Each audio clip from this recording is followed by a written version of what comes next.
और लेखक कहते हैं, राम प्रसाद बिस्मिल कहते हैं कि जन्मों जन्मों तक मुझे यही माँ मिले।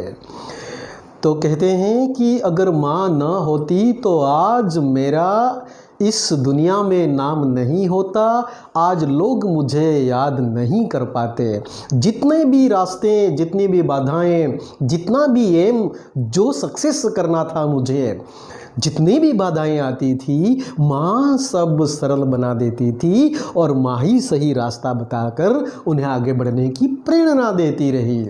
इस प्रकार वह प्रेरणा मूर्ति बनी, आदर्श बनी, पथ प्रदर्शक बनी, एक गाइड की तरह उन्हें सही दिशा देकर आगे ले गई और विश्व में अपने बेटे ने नाम अमर कर दिया।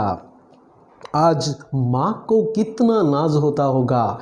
देखिए, माँ है तो संसार है। तो महान से महान संकट में, महान से महान संकट में भी तुमने मुझे अधीर नहीं होने दिया। माँ, तुमने मुझे कभी मायूस नहीं होने दिया, निराश नहीं होने दिया। सदैव अपनी प्रेम भरी वाणी को सुनाते हुए मुझे सांत्वना देती रही और आपकी प्रेम भरी मधुर वाणी हमेशा मेरे लिए एक पथ प्रदर्शक बनकर मेरे दिल को दिलासा देती रही, सांत्वना देती रही। और आपकी वाणी में क्या मिठास थी माँ, कितना यह दर्द मेरे हृदय में कभी छिपता तो हृदय से निकल जाता। तो माँ, तुमने ही सब संभाला है। तुम्हारी दया की छाया में मैंने अपने जीवन भर में कोई कष्ट अनुभव ना किया। आज तक मैं जिंदा हूँ, जब तक जिंदा हूँ तब तक जितनी भी कठिनाइयाँ आई, लेकिन आपके बलबूते पर एक भी कठिनाई का सामना में अच्छी तरह से हंसते हुए न कर पाया हो, ऐसा कोई दिन न गया हो। लेकिन आपकी वजह से ये सब समस्याएं सब ऐसे ही गुजर गई जैसे वक्त आया और निकल गया। माँ है तो संसार है। माँ की वजह से ही पूरी दुनिया के दुख मुझे नहीं मिले। हमेशा माँ मुझे यही, माँ की वाणी इतनी मधुर थी कि अनेक दुख दर्द मिट जाते थे। और जीवन भर अब तक मैंने कोई किसी भी प्रकार का कष्ट नहीं सहा, वो आपकी वजह से। इस संसार में मेरी किसी भी भोग विलास तथा ऐश्वर्य की इच्छा नहीं रही। अब मेरे इस जीवन में अब किसी भोग विलास, ऐशोआराम की या ऐश्वर्य की, धन दौलत की मुझे अब कोई इच्छा नहीं है माँ, क्योंकि आप मेरे साथ हो। इसलिए अब मुझे कोई ऐसी इच्छा नहीं रही। केवल एक इच्छा है, वह यह है कि एक बार श्रद्धापूर्वक तुम्हारे चरणों की सेवा करके अपने जीवन को सफल बना दो। और बस अगर मुझे कोई ख्वाहिश है, मेरी कोई इच्छा है, कोई महेच्छा है, हे माँ, तुम्हारे चरण स्पर्श करके तुम्हारे जीवन भर सेवा करता रहूं, लेकिन ये मौका मुझे नहीं मिल रहा है। और इस प्रकार अपने जीवन को मैं कैसे सफल बना रहा हूँ वो आप ही जानती है माँ, और आपने ही मेरे जीवन को सफल बनाया है। किंतु यह इच्छा पूर्ण होती नहीं दिखाई देती, और तुम्हें मेरी मृत्यु की दुख भरी खबर सुनाई जाएगी। भविष्य में आने वाले दिनों में बहुत कम समय में माँ, मेरी मौत की खबर आप तक पहुँचेगी, और मैं आपका ऋण नहीं चुका पा रहा हूँ। यही कारण है कि बहुत कम समय में मेरी मौत मुझे दिखाई दे रही है, मेरी मौत मेरे सामने दिखाई दे रही है। हे माँ, शायद ही मैं आपका ऋण कर्ज अदा कर पाऊँगा। अब थोड़े ही समय में मेरी मौत की खबर मिलेगी। माँ, मुझे विश्वास है कि तुम यह समझ कर धैर्य धारण करोगी कि तुम्हारा पुत्र माताओं की माता, भारत माता की सेवा में अपने जीवन को बलि देवी की भेंट कर गया, और अब उसने तुम्हारी कोख कलंकित न की, अपनी प्रतिज्ञा पर दृढ़ रहा। तुम्हें तो नाज होगा मुझ पर कि माताओं की माता, भारत माता की सेवा करते करते मेरा बेटा अपने देश के लिए शहीद हो गया, अपनी माँ के लिए शहीद हुआ, अपने देशवासियों के लिए शहीद हुआ। अब तुम्हें नाज होगा मुझ पर।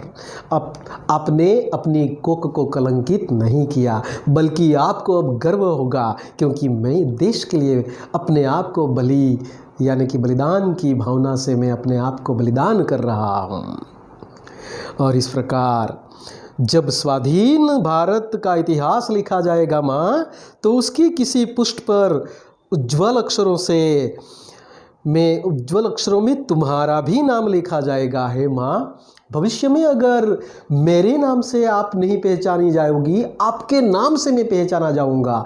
भविष्य के इतिहास में अगर सुनहरे अक्षरों में नाम लिखा जाएगा तो आपका नाम होगा माँ, क्योंकि आपने ही मुझे पाल पोस कर बड़ा किया, यहाँ तक लाकर उचित बनाया।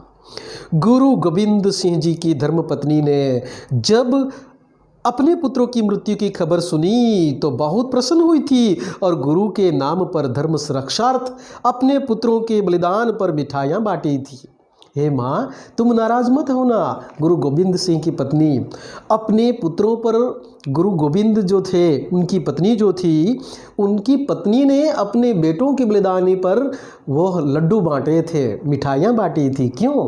क्योंकि गुरु की रक्षा करते करते वे बलि चढ़ गए थे, हिम्मत नहीं हारी थी।